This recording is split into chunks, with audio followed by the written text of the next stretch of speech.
TED Talk is more about the Federal Reserve, our money, and what the Federal Reserve does to it. And by knowing these things that I'm going to tell you, it can help you better prepare financially for the future. The main idea of this TED Talk should be to teach you about the Federal Reserve and how it's a lender of last resort and their monetary policy, interest rates, and the economy. Imagine if you were going into a grocery store and you had $20 and you were going to go buy that new fancy drink you just seen in the store that was $20. And a robber came up to you and stole $5 from you.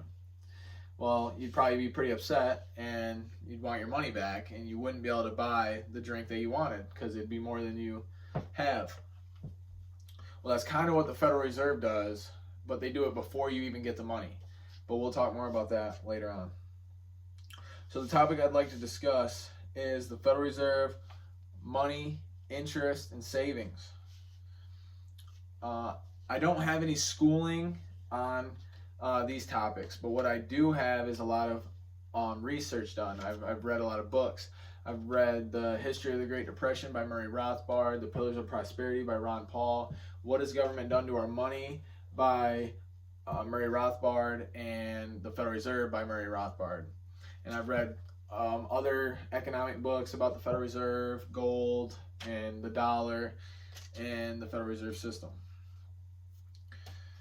This should matter to you because it's your money. When you go into a store, you want to know how much money you have. And when the Federal Reserve is making things complicated by devaluing the dollar or making things uneasy in the economy where your wages are concerned, that should matter to everybody.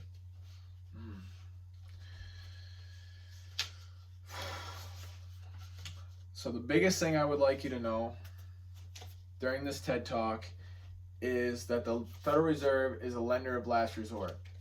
That means what they do is if no one else is willing to lend to an institution, they will do it. Things like if a company's in too much debt or has no collateral, or mainly too much debt, or is struggling, they will come in. And a big thing is if that company is important to the overall economy, then they will come in and give money to that institution. Things like GM and Chrysler during 2008 and Fannie Mae and Freddie Mac, these were situations where companies were failing and it was hurting the overall economy, and there was workers that couldn't get paid because the companies were going to go out of business and they would be laid off. That's why the Federal Reserve came in and bailed them out. What I want to say is the biggest point of this is that is actually bad for the economy, because what it's doing is bailing out bad behavior. It's saying even if you do make poor decisions in the business world, we'll still come in and save the day. And it's not going to make these companies change or be better. The next topic I would like to discuss is monetary expansion or monetary policy. The Federal Reserve has maintained an expansionary monetary policy for quite some time. They've only tried to contract it a few times. Mainly a big one was before 2008. They started contracting the monetary policy around 2003 to 2006, before finally we had the housing crisis. What the Federal Reserve does is they increase the money supply by pushing money into the banking institutions. This is to create savings, essentially, that can be lent out from those banks. And since the Federal Reserve is a lender of last resort and people don't really save anymore, that's kind of what the Federal Reserve does, is they are a constant flow of money through the banks. Rather, it used to be where a bank would have people saving in it, and the more savings that were in that bank, the lower the interest rate could be, because there was a higher supply of savings. Because interest rates were just like any other good or service, where it's a supply and demand. If there's a higher supply of savings, then the demand for borrowing will be higher. And to increase that demand, what you do is you lower the interest rate, and then you'll bring in the demand to extract from the supply.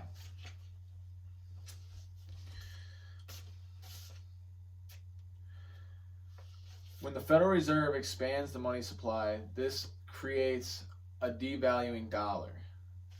Because there's more dollars in circulation than the goods and services in the economy don't increase, there's going to be more dollars chasing those same amount of goods, and that's going to cause the value of your dollar to go down. And if your dollar goes down in value, this is going to go back to the robber situation, where you go to the store thinking you have $20, but the Federal Reserve already expanded the money supply so much that your $20 only purchases maybe $15 worth. So now instead of your steak being $20, your steak's going to be $25. And now you can no longer get the steak that you originally thought you were going to be able to get. Now, you might not be so mad about that. You might just shrug it off and say, well, the prices rose, or, this or that. But if it was a robber, you would probably be upset and you would demand your money back. But we don't seem to do that when it comes to the Federal Reserve.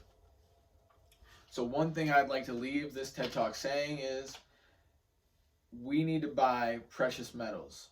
We need to do things that make sure our dollar is not losing value. If you need to invest it, which is the more risky side of things, then that's what you can do. If you need to put it into gold and silver, precious metals, that is probably the best idea, because what it is precious metals are a store of value. If you put, at the current rate, I believe gold was last around $2,000 or so.